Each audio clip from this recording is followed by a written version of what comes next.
ang dapat gamitin ng isang babaeng nag-asawa? Kung pwede daw po bang gamitin ang maiden name? Pinapayagan po ba ito ng batas? Ayan. So magandang question to, Dada. Kasi ang unang tinanong kasi sa akin ni MCR Efren, bakit nung tinitingnan daw niya ang family code, wala naman daw dong nakalagay tungkol sa apelido ng babaeng nag-asawa? Kasi po, yung pong law or yung rule on surnames, hindi po natin makikita yan sa family code, kundi po doon po sa civil code. Article 370 po yan ng ating civil code.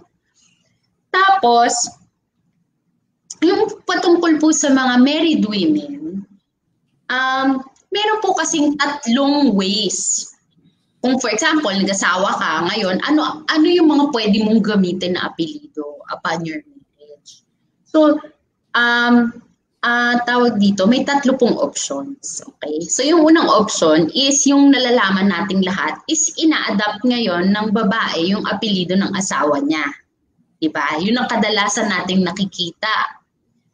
Meron naman yung nakikita rin natin lately, yung ginagamit pa rin yung maiden name tapos kasama yung surname ng husband. Yung mga nag-hyphenate, ganyan.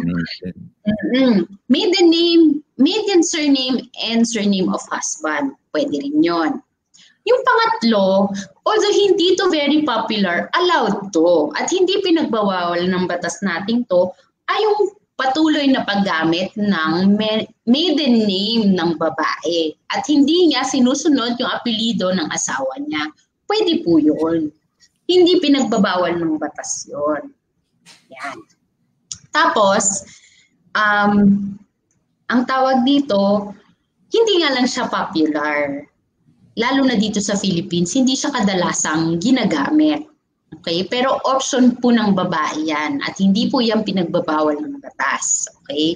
So kahit na sabihin man natin na hindi siya popular or hindi conforme sa ating traditions, allowed siya by law. Yun. Yun ang masasabi ko dyan. At saka, meron kasing Supreme Court ruling tungkol dito. Although, ang kwento niya is kadalasan to nangyayari dun sa mga yung mga nagpapa-change name sa passport, di ba? Kasi kung patungkol naman sa birth, marriage, death certificates, bihirang-bihira naman na nakikita natin yung married name ng babae. Kasi like for example, sa marriage certificate, ang nilalagay na pangalan ng wife is yung maiden name pa rin niya. Diba? Correct. And then, sa birth certificate naman ng bata, kung married yung parents, ang nakikita pa rin nating name ng mother ay yung maiden name pa rin. Correct. Although kung minsan, pati yung married name na rin ang linalagay niya. Meron na mga nakita ng birth certificate na yung married name ng mother ang nakalagay. Na mag-create kasi ng confusion. Kasi lalo na kung kasal yung magulang, saan ngayon kukunin ng bata yung middle name niya kung hindi naka-indicate yung maiden name ng bata? Diba? So, yes. Ganon. Oo. Itong Supreme Court case na sinasabi ko, nagkaroon siya ng issue tungkol sa pagpapa-issue niya ng passport. Kasi gusto niya ngayong gamitin na yung maiden name niya sa passport niya. Conforme hiwalay na silang mag-asawa, gusto niya nang bumalik dun sa maiden name niya. Kaso, ginamit niya yung apelido ng asawa niya nung nagpakasal sila.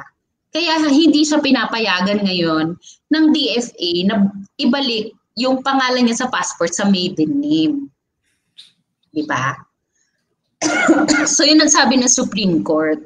Kung hindi pa kayo annulled or hindi namatay ang asawa mo, wala kang reason para mag-revert back ka dun sa maiden name mo. So ngayon, ang isa pang dyan, pwedeng i-consider ng babae is, huwag mo nang baguhin yung apelido mo. Diba? Continue to use your maiden name and that nothing prevents you from doing that. Nagkakaroon lang po ng issue kasi yung, for example, nagkaanak kayo, magkaiba kayo ng apelido mag-ina. Diba? Wala naman actually yung issue doon. It's more of hindi lang natin nakasanayan. But it's totally okay lang yun. Walang pagbabawal doon.